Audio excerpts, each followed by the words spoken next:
నమస్తే ఫ్రెండ్స్, నేను మీ Varsha. Welcome to Spoons of Flavours. ఈరోజు మన ఈ వీడియోలో పాలకూర పెసరపప్పుని చూపించబోతున్నాను. ఇలా సింపుల్గా చేస్తే మంచి రుచిగా ఉంటుంది. చాలామందికి ఈ రెసిపీ పర్ఫెక్ట్గా కుదరదు.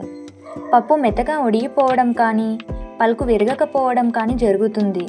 అలా కాకుండా ఇలా సింపుల్గా అవసరమైనవి మాత్రమే వేసి చాలా రుచిగా ఎలా చేయాలో చూద్దాం. ఓసారి ఇలా ట్రై చేసి చూడండి, పిల్లలతో సహా కడుపు నిండా తినేస్తారు. ముందుగా పెసరపప్పుని నానబెట్టడానికి 1 కప్పు వరకు పెసరపప్పుని తీసుకుంటున్నాను. ఇందులోకి ఒక 2 కప్పుల వరకు నీళ్ళని తీసుకుంటున్నాను. హాఫ్ అన్ అవర్ వరకు నాననివ్వండి.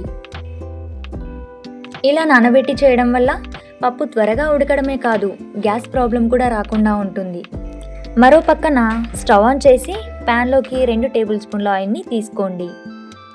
నూనె వేడయ్యాక 1 టీ స్పూన్ జీలకర్ర, 1 టీ స్పూన్ ఆవాలు వేసి చిటపటమననివ్వండి. ఇందులోకి ఒక అర టీ స్పూన్ మినప్పప్పు వేసి వేగనివ్వాలి. ఇందులోకి మనం కారంకి సరిపడా పచ్చిమిర్చి ముక్కల్ని తీసుకుంటున్నాను. మీరు కావాలంటే వీటిని తగ్గించి పొడికారమైనా వాడుకోవచ్చు. పచ్చిమిర్చి కొద్దిగా వేగిన తర్వాత ఇందులోకి ఒక 2 కట్ చేసిన ఉల్లిపాయ ముక్కల్ని వేసి దోరగా వేయించాలి. ఇందులోకి 5-6 వెల్లుల్లిపాయల్ని పొట్టు ఒలిచి సన్నగా కట్ చేసి ఇందులోనే యాడ్ చేస్తున్నాను. ఇప్పుడు ఒక పావు టీ స్పూన్ పసుపు వేసి ఆయిల్లో కలిసేట్టుగా బాగా కలపాలి. ఆ తర్వాత పాలకూర ఆకుల్ని ఇలా నీటిలో వేసి కడిగిన తర్వాత ఆయిల్లోకి వాటర్ని పిండేస్తూ వీడియోలో చూపించినట్టుగా వేసుకోవాలి. వీటిని అంతా కలిసేలా ఒక్కసారి కలపండి. ఆ తర్వాత ఇందులోకి పెసరపప్పుని నీళ్లు వంపేసి తీసుకుంటున్నాను. పప్పు మొత్తం ఆకుతో ఆయిల్లో కలిసేట్టుగా బాగా కలపాలి. వీటిలోకి రుచికి సరిపడ ఉప్పుని యాడ్ చేయండి.